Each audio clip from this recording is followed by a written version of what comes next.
So hello, thank you so much for having me. My name is Jo Moseley. I'm 59. I'm a single mum. I live in Yorkshire. I have a very normal day job.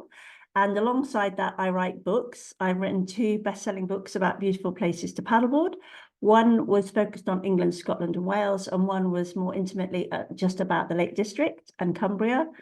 And a few years ago, actually 5 years ago, I became the first woman to paddleboard coast to coast from Liverpool to Goole, 162 miles, 101 locks. And since then, 10 other people have done that, and I've just written about them in a magazine. So yeah, that's sort of what I do. Very normal mum and day job and all that stuff. And then alongside that, I have this sort of paddleboarding thing going on as well.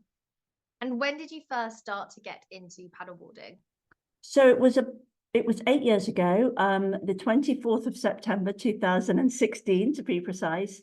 And I'd injured my knee. I'd fallen in the January and injured my knee, and I needed something to kind of help me recuperate and rehab. And so as it got better, in the September, I set myself a goal, which I call Rain or Shine 30. And I took 30 minutes every day to exercise outdoors so that it would strengthen my knee, but also lift my spirits.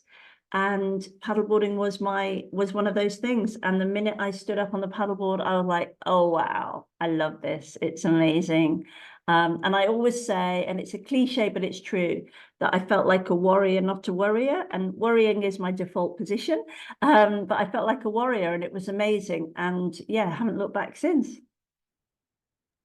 And you mentioned that it was amazing. What do you mean by that? How was it amazing? And also, can you just talk about a little bit about the accessibility of paddleboarding? I'm conscious that it seems like a very um, inaccessible sport for many people because of water access or the cost of equipment or accessing um, kind of lakes and rivers and different things like that, but understanding who you need to speak to if you need to get permissions and different things like that.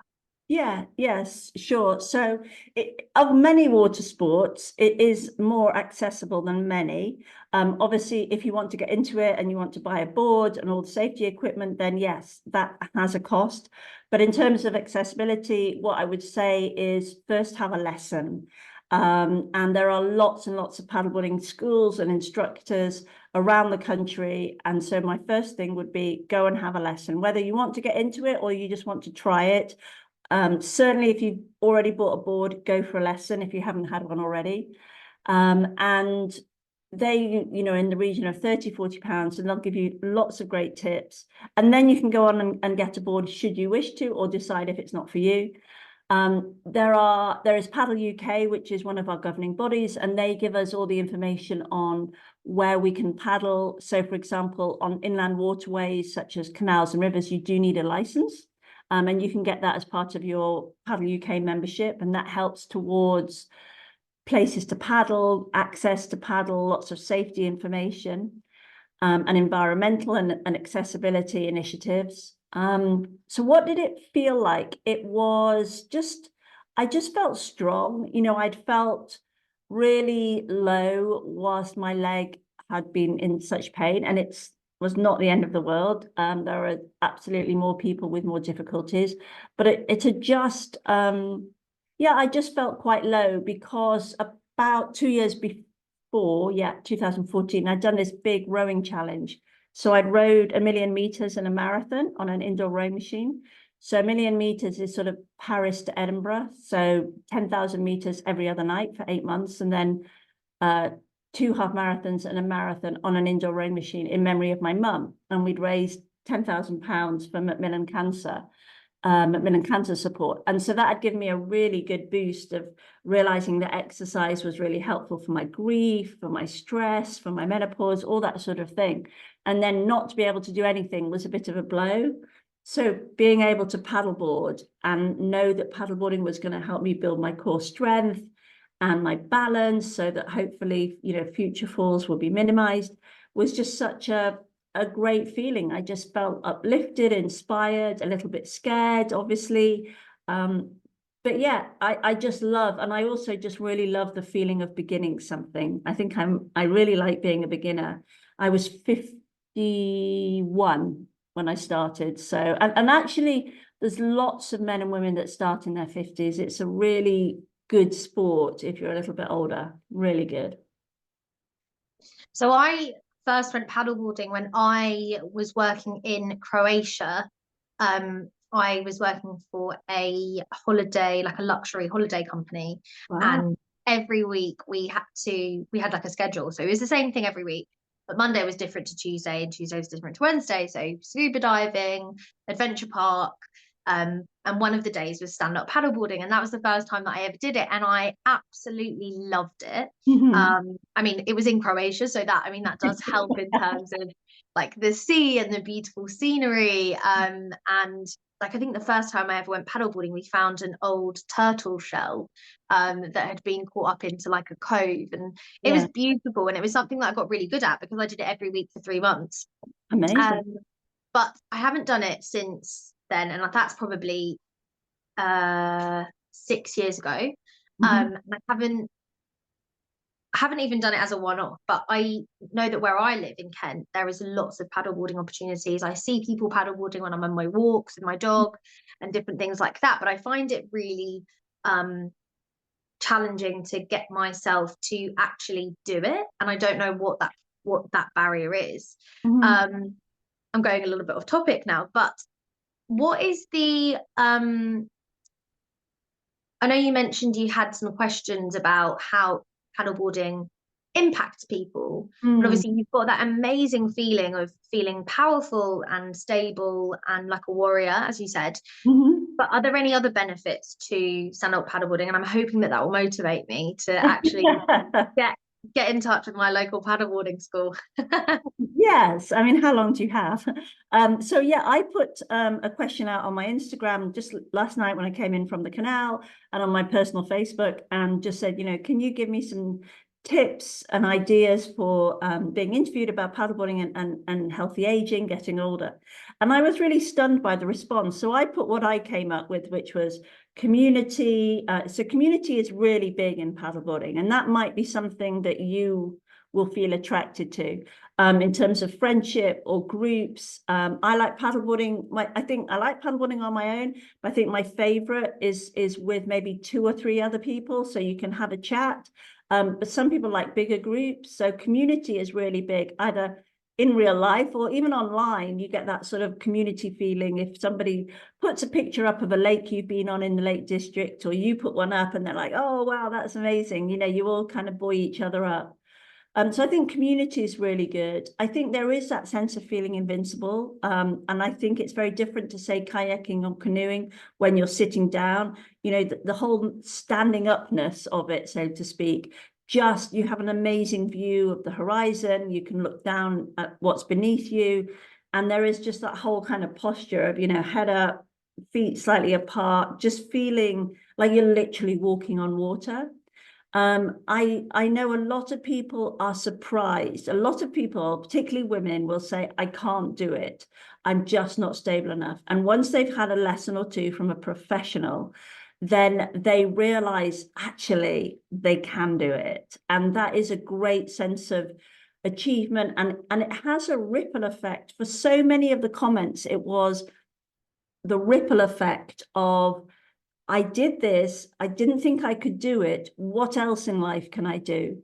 So that might be another adventure. That might be taking up outdoor swimming. That might be going to the gym and lifting weights. But it has this ripple effect of, I tried something I couldn't do, and it taught me that I can do something. What else can I go on to do? There's all sorts of, the mental health aspect, which is really good for our brain health in terms of de-stressing, relaxing. I know you live a very busy life. So, a lot of people talked about how just their problems float away. I have a friend who works in the fire and rescue service, so he sees a lot of stuff, a lot of high pressure, some, difficult decisions to be made, some difficult situations. And when he's on his paddleboard, he just says his problems float away. So I think you might like that whole de-stressing idea. And also it is accessible. You can do it in the middle of London. you don't have to go to Croatia or the coast, you know, you can do it right in the heart of London. So it is accessible to a lot of people who live in cities, once they can obviously maybe afford to get a lesson, or there are programs which can offer lessons to people who maybe cost is a barrier.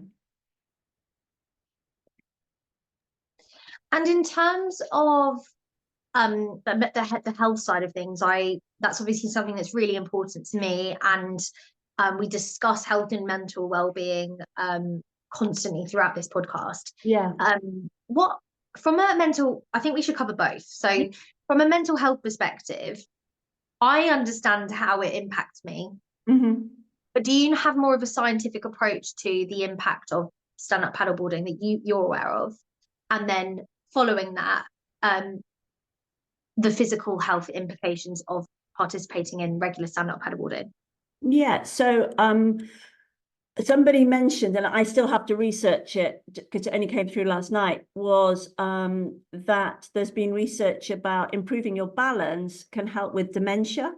So I found that really fascinating, and I need to go and research it, because I think dementia, so I'm 59, dementia is certainly something that's very much on my radar, and I think many of us are concerned about. I'm a single mum, you know, who's going to look after me? So, you know, balance and coordination and dementia and is something I really want to research. There's a lot of research about blue mind and blue therapy, being out in nature, and specifically about being near water for your mental well-being. And I heard another PT mention that actually the results of working out outdoors, either in a green or a blue environment, adds to your workout. So there's like a 20% uplift. She gave me those figures. So I think we all need to de-stress, I think, for our mental well-being. You know, moments when life is really difficult, the news is pretty grim, particularly, you know, in your 50s, you're juggling a lot. You know, my dad is 90 next month. I have 2 grown-up sons, but they never not need you. And it's great to be wanted. So, you know, you're juggling an awful lot, and having a place to go and de-stress is really good for your brain. Sleep. One woman said, you know, she never sleeps as well as when she's been on her paddleboard. And again, for many midlife women and men, sleep is elusive, you know, and there's research on the, you know, the impact of sleep and the links with brain health and long-term longevity. We're always being encouraged, you know, get our 7-8 hours sleep. So it promotes well-being with your sleep. And just also that sense of belonging and community. Again, you know, people talk about isolation being as bad as, I think someone said, smoking. You know, I mean, I don't have the statistics to hand, but being isolated is not good for our mental well-being. And so even if you paddle on your own, like I was yesterday, I was doing some filming for a piece of work.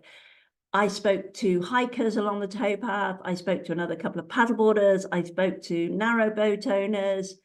You know, you have those moments with strangers that are just positive, uplifting in communication, which again, they say is really good for you. So that's a lot of the sort of brain health. In terms of the physical health, balance and core strength is super good. It really helps get those sort of deep core muscles. It helps with flexibility and mobility as you're getting on and off. So that again is really good if you're standing up and coming down. It really has strengthened my knee, which is what I wanted. You know, I wanted to be able to be much stronger. You know, the risk of falling is always on my mind, but it has definitely strengthened my knee. When I was going through the perimenopause, I had frozen shoulders.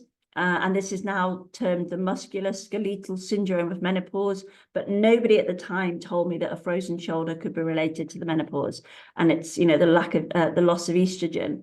And as it was healing, I did a lot of paddleboarding. It was just before I paddleboarded coast to coast, and it just massively helped. So, you know, the pain of that was debilitating and very isolating. I know somebody mentioned that it really helps her MS, multiple sclerosis. It's more fun than the physio team recommended the other exercises, which is amazing. And yeah, and also just the strength that you need, you know, you're outdoor in the outdoors, so you're walking to the location. If you need to launch, you're walking back, you're carrying a board. Just going back to the mental health, a couple of people talked about grief, people that they had lost, and they just felt very, very flat and sad.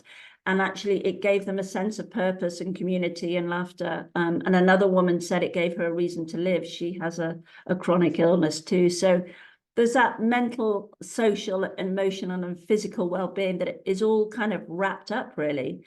And then you can get into the racing or the endurance, where you up the fitness level. You know, for me, I just sort of I like endurance, but not under a time pressure. So I can paddle for a long time as long as it's under my own, you know, time. Other people get involved in racing, so their fitness really goes up. And there was a race last summer, and, you know, the women are just in the 50s and 60s are absolutely smashing it. And the endurance, you know, some people go for a long, long time, and just, you know, that their fitness levels are just amazing. So it has everything in one package. Yeah, amazing. It sounds wonderful. And I think one thing possibly that I'm assuming is also a benefit is confidence. Yeah. And like not just kind of confidence within yourself, like you're building up your belief in yourself to be able to do something, as you mentioned, but also movement confidence. Yeah. And spatial awareness, understanding your body and how it moves, and then also identifying potentially that your right side of your hip is stronger than your left side of the hip, and all of those things that contribute to longevity and also quality of life. Because something that I see a lot in later life is injuries or illnesses that may not have an identifiable cause, and it's literally just a result of aging Yeah. and overuse, and you don't necessarily realize that, oh, that might hurt because I've got a weak hip, or that might hurt because my knee isn't able to bend for prolonged periods of time, and different things like that. And that can really affect somebody's ability to leave the house, socialize, go and try new sports activities and different things like that. What's your favorite place to stand up paddleboard? So I've just written a book about the Lake District, and I love that. So I love being in the lakes. It's very, very special. I also like being on the sea. I paddle on the northeast coast near Whitby, but then I also like being on the canal. I think that's another thing, the variety. You know, you can go to all sorts of places. You're not going to get crystal clear waters in a canal, but you might get that in a city, and somebody could experience that who doesn't have a car. So, you know, if someone goes, oh, that doesn't look very nice. Well, yeah, but you live in a really beautiful part of the country. This person doesn't, so they can actually get to a city and they can get to a venue. Just going back to your point about aging and your body, somebody also mentioned coordination, which again, you know, trips and coordination and understanding your body and knowing that if you fall, you can get back up again. And so that is a really big one that I had not even really considered. So yeah, I think there are all sorts. So for my first book, I went around England, Scotland, and Wales, and I paddled on estuaries and harbours in the middle of London, in the sort of rural areas of Scotland, and it's just so many different bodies of water that you can paddleboard on. So I think that's also part of it. You're exploring new places, but also a friend of mine who again lives in the centre of London, she says, I see the same place that I've lived in for years and years and years from a different perspective. So that's all good for our brains, isn't it? Learning new things, seeing things from a different perspective, realizing that we're not as set in our ways as we think we are. So yeah, all good things. Amazing. So the Lake District is your go-to place to stand up paddleboard? It's become it because I've been researching it. Yes, it has. It's where I had my first lesson on Derwent water. And I'm sort of going back there this summer, doing a bit of a book tour and going to bookshops and signings and talks and things. So but yeah, yes, there is on the canal, not far from home. And what was interesting is the road sort of parallel to the canal is the road up to the Lake District from Yorkshire, and it was packed. You know, cars were zooming up. It was really, you know, on the roadside, it was noisy, noisy, noisy.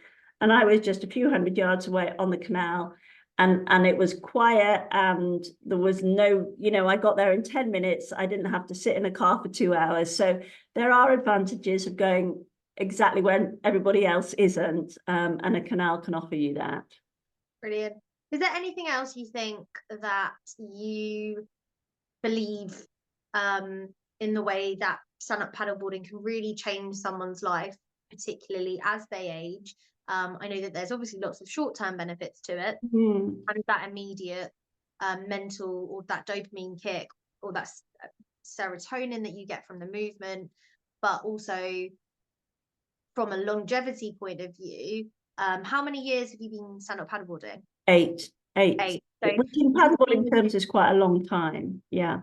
Yeah. So have you seen a difference in yourself in those 8 years that could directly or indirectly be linked to stand-up paddleboarding? Yeah, 100%. So I started stand-up paddleboarding to heal my knee, and I sit here behind me with 2 books I've written.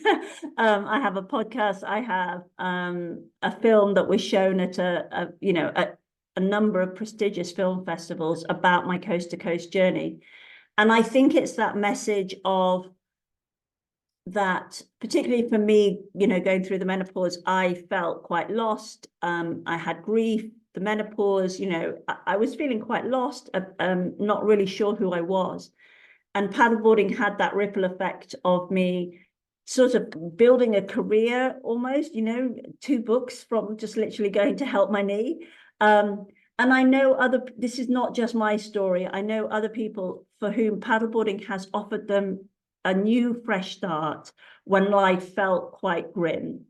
As one chap said, you know, the grief of caring for somebody who then died, he felt lost, he felt flat, he felt like, what's the point? You know, this core part of his being had gone. And now he has, you know, one of the biggest paddleboarding schools and paddleboarding communities in the country. And so it's given him purpose. And I think paddleboarding can give us purpose in many ways. So I litter pick. He is building a community. He's giving other people the chance to learn. Other people do research into paddleboarding and well-being.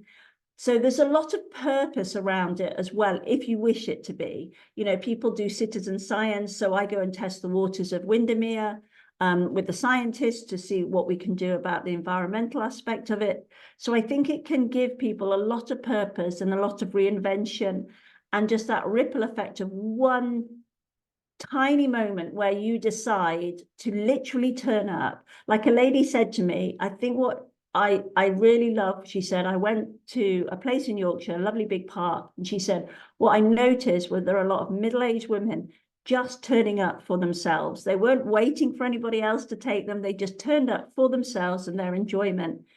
And it's about showing up, being brave, starting something new, falling and getting back on. If you fall in water, it's a lot softer than on the ground. You learn how to get back on. Learning how to self-rescue is a real confidence booster. You can paddle with friends. You can paddle alone as long as you've got all your safety things in place. You learn techniques, you learn map reading, you learn safety skills, you learn about the wind, you learn about the weather. So your brain is like firing the whole time. It's like, whoa, you know, you for years you might ignore, you know, the Met Office weather forecast, and suddenly, you know, all the wind speeds and the directions and everything. So I think for a lot of people, it has that long-term effect of building a new lifestyle alongside everything else they do, or for some people, literally building a new career. And because it's a new sport to a certain degree, we're all writing the story of what it is to be a paddleboarder. So we don't have this heritage of, oh, you're only a paddleboarder if you're a, you know, a strong beardy man. You can't, but actually you can be a woman in her 50s, 60s, 70s or 80s and be a paddleboarder, or 20s, 30s, 40s. There is no pressure to be anything except who and what you are. And I went and gave a talk to the Women's Institute a couple of years ago, and a lot of the ladies there bought books for their children or their grandchildren. And then they messaged me to say that they'd all gone for a paddleboarding lesson. And I think they were in their 60s, 70s, and 80s. And they just said, life is too short. We have to do this. We couldn't do this when we were young. We need to grasp the opportunity now. So, yeah. Amazing. Well, thank you so much. I'm going to add the links to your books and podcast and any other socials that you want to include. Thank you. But thank you so much for joining, and you've now inspired me to look into some paddleboarding and actually do it, because I really like open water swimming, and we live near a really beautiful lake. Lovely. But they stopped the open water swimming for the last, I want to say 4 or 5 months. I don't know what happened. They did. I think the provider wasn't happy with something, or there's some sort of political thing going on. But they've just reopened it. And I know that I think as part of that, they're offering stand-up paddleboarding. So that is another accessible opportunity for us, which is so local. It's 10 minutes down the road, and we feel like we're in Canada when we go to it. It's this huge lake surrounded by forest, and it's beautiful. What's it called? Mule Water. Oh, it's in my book. Okay, amazing. So so that's just 10 minutes down the road, and fantastic. It looks amazing. There's a lovely community called the Paddle Cabin, the paddleboard on Buell, so you'd probably love them. But yeah, Buell is amazing. Yeah. Fantastic. Oh, brilliant. Amazing. Thank you so much, Jo. My pleasure, and thank you for addressing and looking after, the needs in fitness of older people, because it's not as kind of normalized as other age groups. So I really appreciate what you do to teach us, and no, I think it's amazing what you do. So thank you. Oh, that's really sweet. Thank you. And actually, it might be good to point out that I think Jo and I have been following each other on Instagram for a very long time. So that's kind of how this came about. I know that I've been following you since probably the pandemic. Yeah. And then I've seen that kind of paddleboard transition, where you released books and started kind of engaging in that paddleboard community a lot more. So yeah. Yeah. Thank you. Take care. Thank you so much.